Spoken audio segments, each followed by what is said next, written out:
The most important thing you can do as a Christian is to make sure that your actions are in order. The most important thing you can do is show others that you are a true believer in Christ, because you can't be a Christian doing what the world does. Because non-Christians, non-believers, they're looking at you. How do you want your family member, your friend, your coworker, whoever it is, how do you want someone to be saved and then you're doing the exact same thing that they're doing? You can't be drinking, smoking, having sex, partying, doing whatever out there, and then you try to preach to the same people that you're doing these things with. These people are looking at you as examples of Christ. People who never knew Christ, people who never knew Jesus are looking at you. Not only does Jesus say people will honor him with their lips and their hearts are far from him, but how can you bring people to God if you're not with God yourself? You can't have John 3:16 or Philippians 4:13 or Proverbs 31 or Ephesians 5 in your Instagram bio, your social media handle, and then you're doing the exact opposite of what those scriptures say. And then on your account is posting wild parties or smoking or drinking, or you half naked doing cussing on there. Some people gonna look at you and say, oh, I thought you were a Christian. That's not very Christian of you. That's not very Jesus of you, because people are supposed to look at you and see a reflection of Jesus. They're supposed to be the window. They're supposed to be the window to Jesus. They're supposed to look at you at the window and see Christ through that window, through you. How can they see Christ if when they look at you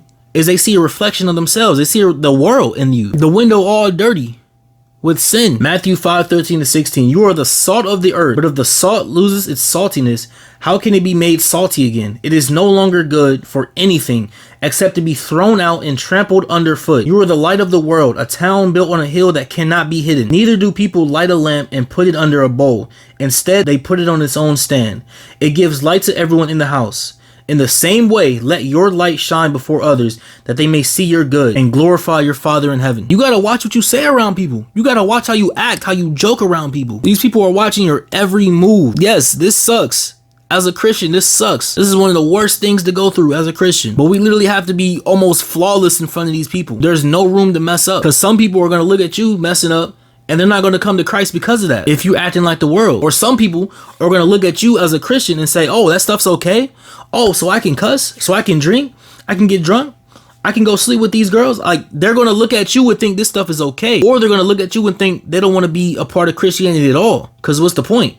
Some people don't know any better. It's a hard calling to be a leader, but you can know all these scriptures, but it don't matter, because if you don't live those scriptures, if you don't apply those scriptures to your life, if those scriptures aren't transforming you, it don't matter. It's in vain. You can tell the gospel to whoever you want, but I promise you, if you're not living the gospel, they're not going to believe you. They're not going to listen to you at all. The best gospel you can tell is how you live your life and represent Jesus. I love when people can just tell I'm different, or when they think I'm of the world because of how I look.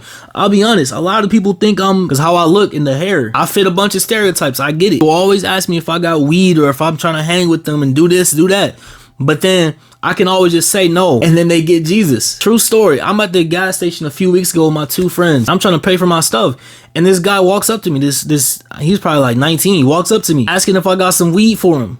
I said, no, bro, I got some Jesus for you. I walk away. I go to the counter to pay for my stuff. My two friends are talking to him about Jesus, witnessing to him. I turn around after I pay for my stuff, and we get to praying for him. This dude came into that gas station looking for weed, and he walked out with Jesus. Imagine that. Imagine how your actions could change someone's life just like that. Could help somebody's salvation just like that. I could have said, no, bro, I ain't got no weed for you, and then minding my business. A lot of y'all be in my comments saying your actions don't matter, but your actions matter. As a Christian, they matter. They absolutely matter. Came in there looking to get high, but he left experiencing a high that he can never fade, that could never go away. Imagine that. That's all I got for y'all, man. I love y'all. It's been a minute since I uploaded the video. It's been like 2 months. But listen, if you guys are looking for some Christian merch, this shirt I just bought from one of my friends, one of the best shirts I've seen in a minute. I'm not even doing it much justice right now, so I'm gonna leave a link down below in the description. This is one of the best shirts that I've worn in a minute, so y'all go pick it up. Y'all want some Christian merch. I'm wearing this shirt in the next couple of videos. Y'all know why. I'm not being paid to promote my boy's stuff, but it's dope. I just wanted to do it, so I'm gonna leave a link down below in the description. It's called Forgiven. Yeah, that's all I got for y'all. See you next video. Peace.